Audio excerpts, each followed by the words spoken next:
Salut à tous les amis, c'est l'envers du manga, j'espère que vous allez bien. C'est avec un immense plaisir que je vous retrouve pour cette nouvelle vidéo.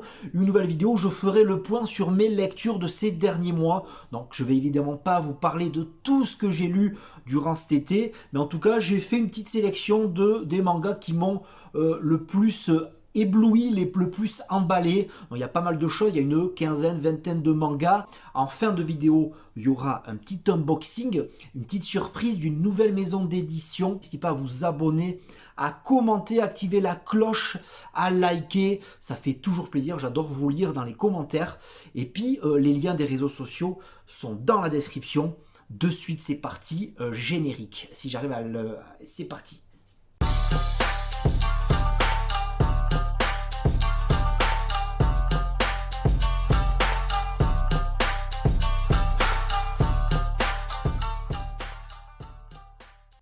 Et ça marche toujours le petit générique. Donc, pas mal de tomes de My Hero Academia sortis depuis 6 mois. C'est l'une de mes dernières lectures avant de faire la vidéo. J'adore. Le tome 26, c'est Sheki-un, shonen explosif, shonen de base, mais shonen très bien foutu. Pour beaucoup de lectures, c'est très beau. Et là, on se concentre sur le personnage de Endeavor et sur son cercle familial. J'ai beaucoup aimé ce tome 26. On continue avec une série pas très connue. Voilà, c'est pas un truc hyper commercial, c'est chez Casterman BD. Mon cousin est assez content que j'ai pu lui suggérer l'idée de l'acheter. C'est Candy and Cigarettes. Voilà, Candy and Cigarettes. Pas beaucoup de tomes qui sortent à la fois. C'est l'histoire d'une petite fille chasseuse, voilà, une tueuse à gages, il s'appelle Miharu, et un ancien flic, voilà, qui est à la retraite. Et puis ils forment un duo assez explosif, c'est assez bien foutu. J'aime beaucoup. Esthétiquement, c'est très bien. Raizo, voilà.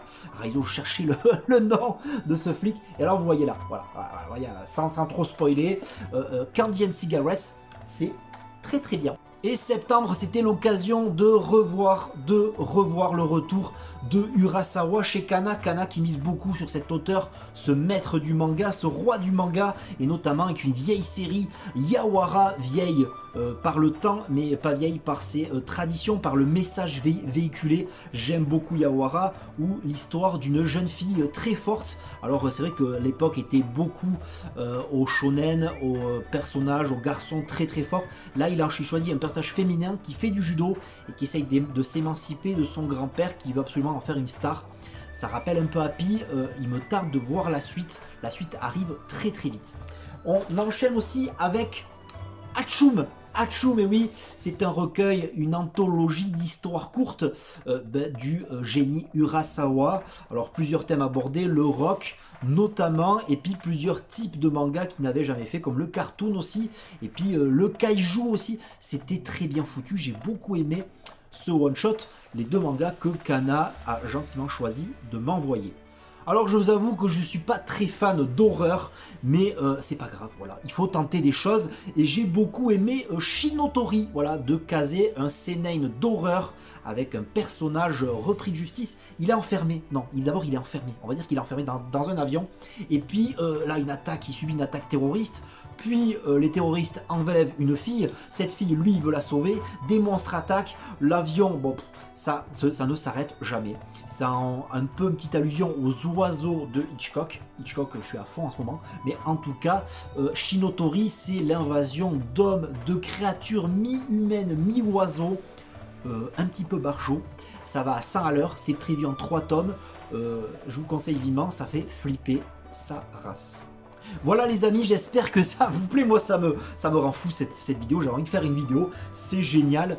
Et puis la mi-octobre était l'occasion de voir revenir Kingdom, 4 tomes d'un coup. Les tomes 51, 52, 53, 54. Je vais pas vous en faire une grosse review de Kingdom, j'adore toujours autant, même si parfois il y a des hauts et des bas. En tout cas, on est en pleine guerre de Zhao, en pleine unification de la Chine par l'état de Qin. Et là, on a eu le tome 54, c'était le dernier de cette fournée. Toujours aussi bien foutu, toujours aussi bien prenant, il y a de la bagarre. C'est très beau. Ça avance bien dans le tome 53-54. Donc, la mi-décembre, ce sera 55, 56, 57, 58. Et après, en février, on aura 59, 60 et ça va être la folie. On aura le rythme japonais. Voilà, Meian qui a fait fort avec cet abonnement et Kingdom. Mais Yann aussi qui nous fait plaisir avec ses box. Alors ses box et notamment c'est avec Ares. Ares box, c'est un manoir ici. Alors c'est deux. Alors j'ai passé 6 mois à ne pas faire de vidéo. Mais pendant les 6 mois, j'ai ni appris le coréen ni appris le japonais. Donc excusez-moi pour la prononciation. Ryu Jum Chul. Voilà.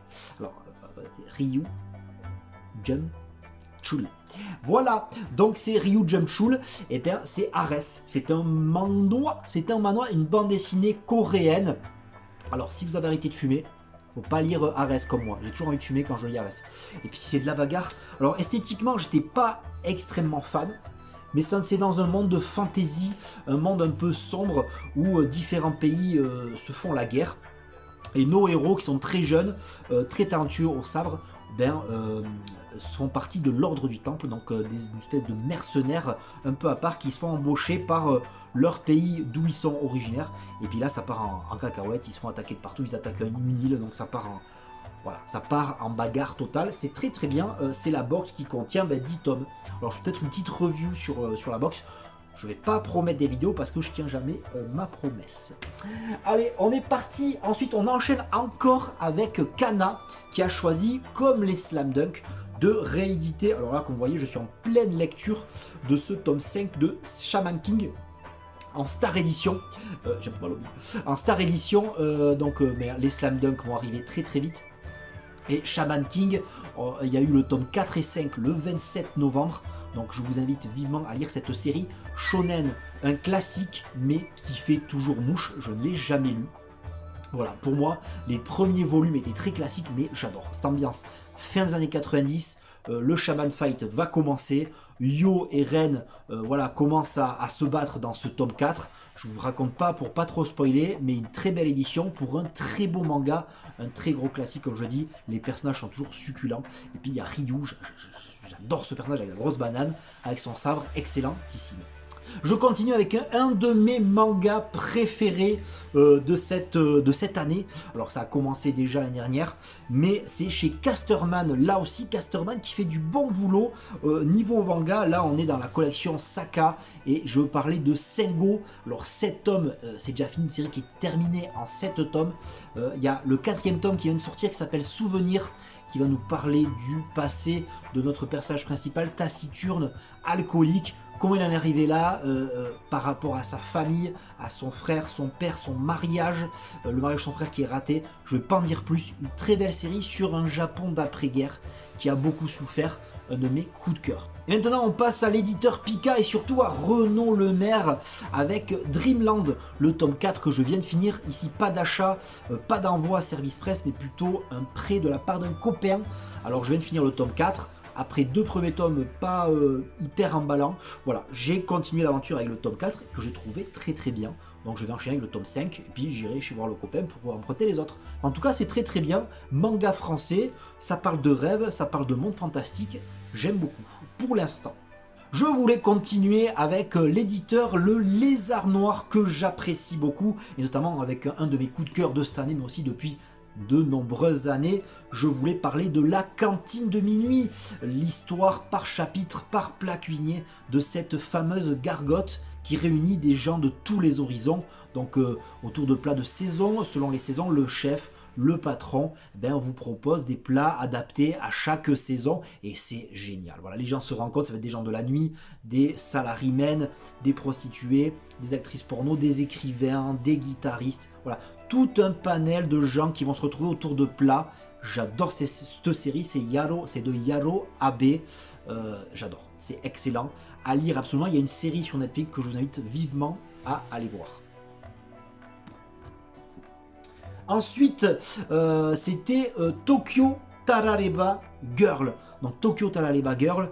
Alors il y a le Tigre Neige, je ne vais pas tout vous présenter chez les Arts Noirs, mais de Akiko Higashimura, l'auteur, l'artiste, la femme artiste responsable de Le Tigre des Neiges, cette fameuse fresque historique, j'adore aussi, mais c'était la nouveauté signée les Arts Noirs avec une sortie, alors il me semble que le premier tome était sorti en août, et alors là, mais c'est une pépite.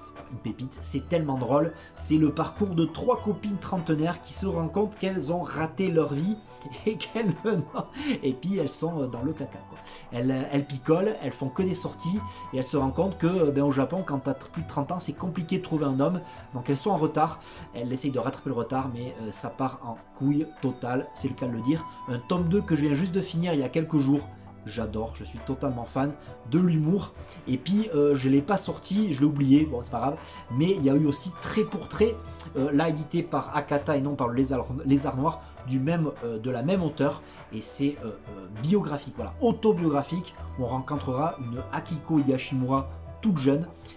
Alors allez-y, Trait pour Trait, une pépite que je pense je vais classer dans mon top 5 des découvertes de l'année. Très très bien, une artiste à suivre absolument.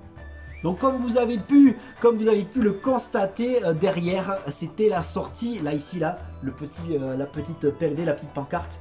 Ouais, j'ai fait un décor de ouf, c'est un décor de ouf, quoi, c'est hollywoodien, quoi.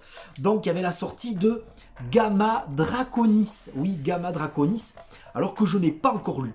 Mais je tenais à vous le présenter parce que mon pote m'a fait découvrir Ryuko, voilà, Ryuko de Eldo Yoshinsu, un artiste, un peintre avant tout, un artiste underground et qui fait avant tout des bandes dessinées, mais plutôt des affiches, qui exposent ses œuvres un peu partout, qui travaille pour des marques, mais qui n'est pas dans la BD à la base. Il y arrive très tard et voilà, c'est un format plus BD, c'est un gros pavé, voilà. Et puis j'en avais acheté 2 pour faire la surprise à mon pote qui est très fan de l'auteur.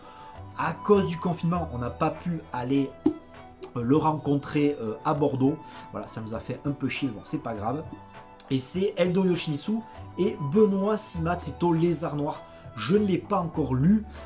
Voilà, je vais prendre le temps de lire tranquillement. En tout cas, je voulais vous en faire part. Niveau esthétique, sans me spoiler, je vais vous montrer ce que ça donne. Attends, alors, attaque. Alors, oui, voilà. Alors, déjà, une page un peu exceptionnelle. Voilà.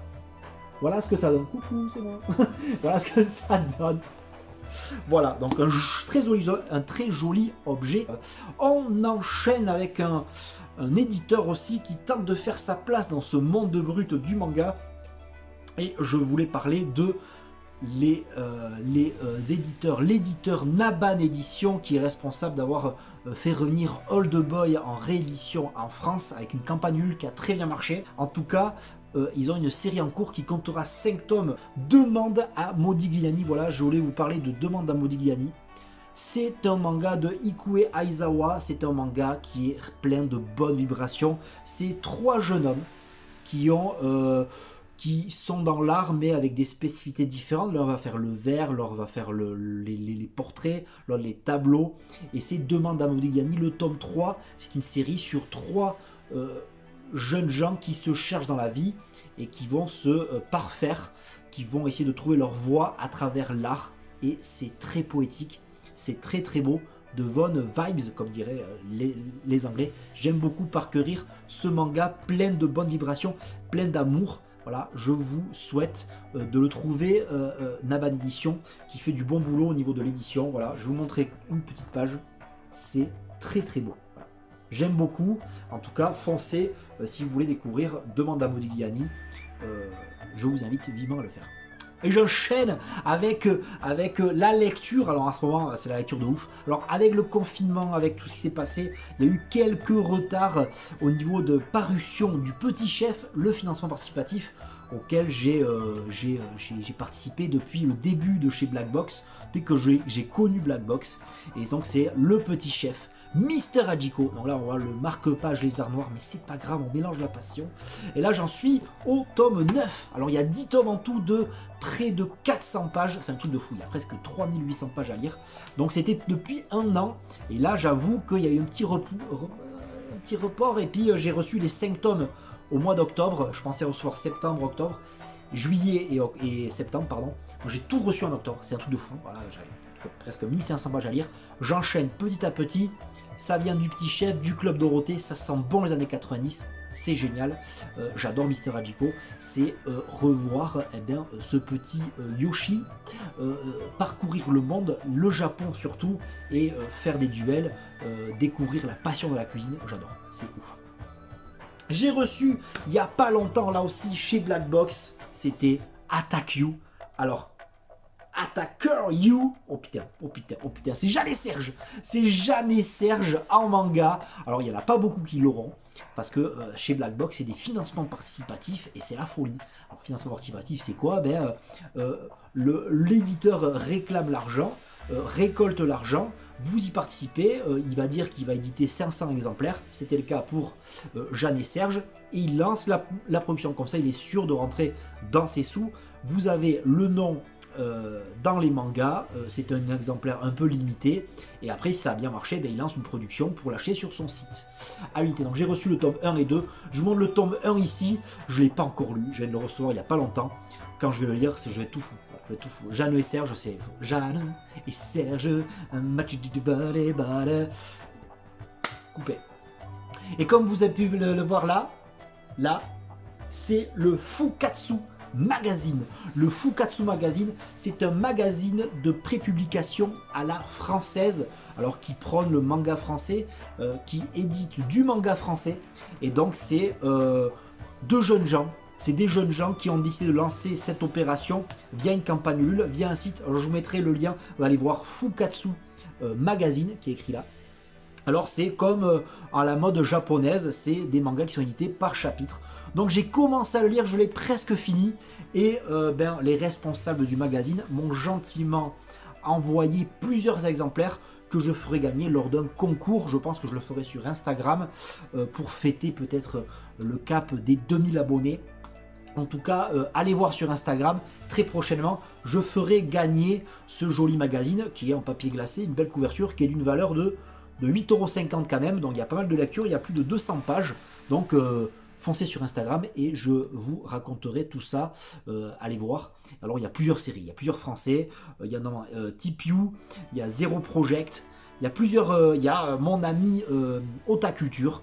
Donc allez voir tout ça et on se tient au courant très vite. On va finir en beauté avec un colis que j'ai reçu il y a à peine 10 minutes. Voilà, il y a à peine 10 minutes. Bon, pas 10 minutes parce que la vidéo elle fait 20 minutes. Donc ça peut... Voilà. Donc c'est un colis qui est là. Qui est assez lourd. Donc je vais ouvrir ce petit colis. Et là aussi, une jeune maison d'édition qui se lance. Alors ça vient de Mao Édition qui m'a gentiment envoyé ces deux mangas. Un nouvel ennemi, nouveau héros. Voilà, Black Fury. Nous avons, alors là c'est un petit guide, je pense un petit guide pour comprendre un peu l'auteur, l'histoire, donc je ne vais pas trop vous montrer. Ensuite nous avons un poster, attention, un poster qui est là. Nous avons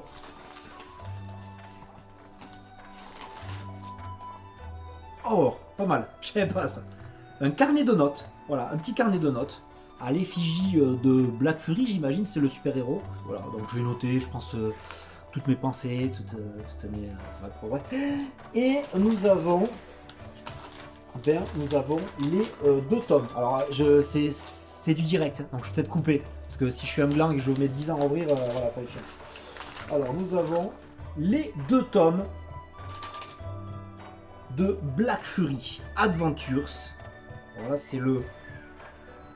c'est le tome 1. Voilà. Alors, c'est la griffe du Styx.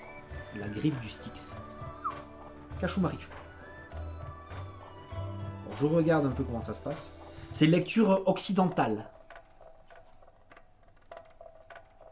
Dit occidentale, dit BD, dit tout ça, quoi. Donc, sans spoiler, je vais vous montrer quelques images.